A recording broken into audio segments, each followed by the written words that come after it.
Hello, Klaus here, and welcome back to yet another video here at the channel. In today's exciting video, we're going to have a look at the new Blackmagic camera update 7.3 for the Blackmagic Pocket Cinema Camera 4K and 6K model. And this is going to give you some very nice new features. So let's have a look at what this is actually going to give you. For the Blackmagic Pocket Cinema Camera 4K, 6K and 6K Pro, there's going to be an upgrade to the Lumens histogram, so it will be an RGB histogram. Awesome. It also adds color channel clipping indicators. It adds a false color guide display, improve the autofocus and activate lens control. We'll have a look at how that's going to work out. It's also going to improve the focus peaking and fixes an issue with importing LUTs and presets. Lovely. Also for the Pocket 4 and 6K, it adds supports for the Gen 5 color science, which I am super hype and excited about.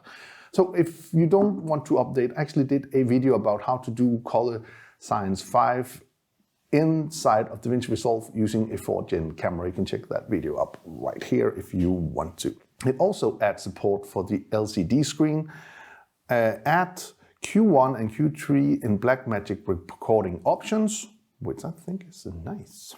I'm going to update the one camera, and I hope it doesn't die on me or becomes a brick, because that sometimes can happen, even though it's never happened to any of my Blackmagic cameras. That's still a complaint I hear out there. So I'm going to update this to the new firmware, and then I'm just going to test out the different things and have a look at how that's all gonna work out. So let's just start to do the update.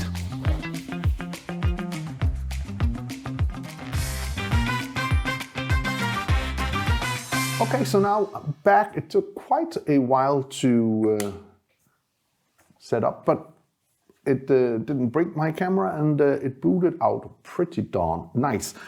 What I did forget to mention just before is that now you can calibrate the monitor itself, and I do believe that that is going to help out with this blue tint problem there is on the 6K Pro camera. But that's not a problem we have on the 4, but you can now calibrate the screen, and since I have two, one with the new firmware, one with the old, I'll try to see if there is a difference actually in the screen. So let's just jump right into it and let's start testing. Okay, so first off, we are just going to boot up the cameras. And as you might see from right down here, this is the new color RGB waveform, and here we have the old one right over there. Pretty hard to see a difference, but we'll get into that later on. So for the first test here, we're going to test out the autofocus. This is the old firmware update, so I'm just going to start record here, and then I'm going to throw the focus all the way out, and let's just push the focus button and see how fast it does. Okay, let's try it with the other version. Let's turn on the camera. Again, I'm throwing this all the way out of focus. Let's go. Well, it felt a little bit like it wasn't hunting as much as the other one, but we'll have a look here side by side. We do also have a false color indicator, and if we turn on the camera here and turn on the false colors, obviously now it's there's a lens cap on, so it's totally purple. Right over here, if you can see that, you have an indicator right here which is indicating where your color spectrum is.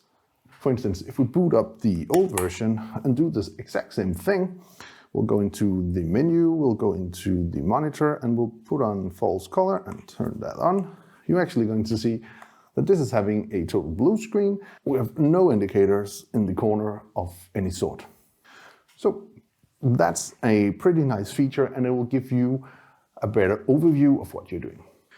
Okay, so for the next test, we're going to test out the color science. Of course, now we have color science built in to the Pocket Cinema Camera 4K and 6K. So we're going to see what is the difference between this color science Gen 4 and Gen 5. So I'm going to shoot the identical shot. I'll throw it into Davinci Resolve and see if what the difference is, and then I'll talk you along from there. Let's do the test. Okay, so here we are in Davinci Resolve, just taking a look at the clips. So here we have the new firmware update, and here we have the old firmware update. So if we look at the old firmware update quickly here, you would see that this is shot in Gen 4. And if we go to Gen 5, it just seemed to be a lot flatter, so there should be more colors to work with. Also, if we run here the clip I did outside here with the Stay Puft Marshmallow Man, just a super quick, simple shot here with the old firmware, and I'll run it here with the new. And as you can see again from this footage, this is a lot flatter. So if we go into the color page, we can actually, let's take this clip here. Here we have the new version.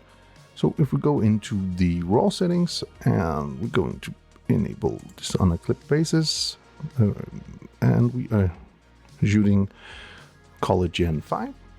If we go into the, let's say we're going to use black levels here, we are going to boost up the exposure. We're going to boost down the exposure a bit, something like that. Take up the saturation, give it some contrast, and then play around with the color temperature.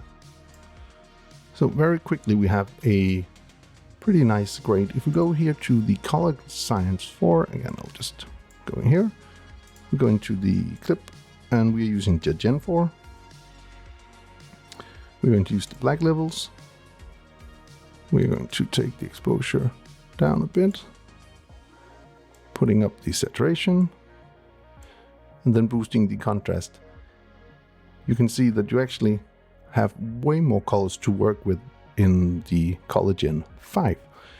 So what if we just take the grade here? Let's take the new version here, and I'll just go to the color wheels. I'm just going to put in the black levels and white levels. So let's see, hopefully his eyes are supposed to be the black level, and let's take the white level here. The widest part of the picture could be, let's say, here. Something like that. If we do the exact same thing on the other clip, again, the black point being his eye, the widest point being the top or the tip of the Stay Puft Marshmallow Man's hand here, we can actually see that the colors are a bit warmer compared to the other one. So if we just take a look at the clip right here, I actually think that the colors for the Gen 5 is a lot more crisp, and I think that is quite nice. Both the shot were shot with the same lens, by the way, Lumix 12-35 f2.8. So the peak function doesn't seem to do a big difference. I hardly couldn't see the difference, but again, the focus peaking has always been a nice feature of the camera, and if it's a little better, well, that's just a little bit nicer, isn't it? For the next test, we are going to try to calibrate the screen, and we're just going to boot up the new firmware here.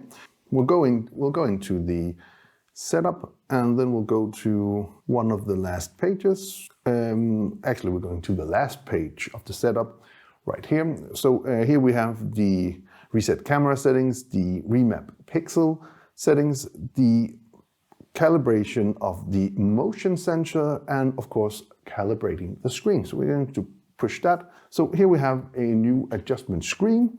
So here we have the temperature of the LCD, and if you turn it here, I don't know if you can see this on camera actually, but there's a blue tint. I think this is going to save you if you were using the Blackmagic Cinema Camera 6K Pro. So you can go in and adjust the color temperature of that.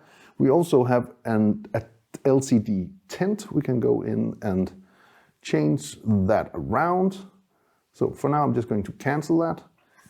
But now you have the option to go in and change this via firmware update. Having the blue screen problem with your Blackmagic Cinema Camera 6K Pro, those days are gone. You can now fix that in the camera. Lovely. Nice. So one of the other features in this firmware update is a auto dim screen feature. That basically means that after a certain time it will use less power on your screen, so you can change that for after 10 minutes, 5 minutes and 1 minute. So it will dim down the screen and you'll save some battery that way. Overall, the new firmware update gives your Blackmagic Pocket Cinema Camera 4K or 6K a new life, a new color science, a lot of great features. Also in the firmware update is a setting for the Blackmagic RAW to record in Q1 and Q3 instead of Q0 and Q5 as before. So that is also a great feature. This is a must update your camera update. So do update your camera. I'm going to update my second one in just 1 second, and then my cameras are ready to start shooting in Color Science 5 and a lot of great features. Again, a big shout out to Blackmagic for actually keeping our cameras new and updated. They do this with a lot of their cameras. Maybe not the old cinema cameras, which would be nice, but considering that this is a 4-year-old camera by now and that Blackmagic are still giving us new features, what's not to like? Anyway, I do hope you found this video useful. If you did, please hit that subscribe button, give the video a like, share it with your friends if you think it would help them out. And if you want to be notified every time there's a new video on this channel, please hit that bell icon down in the corner. Until next time, keep filming, keep learning, and keep sharing.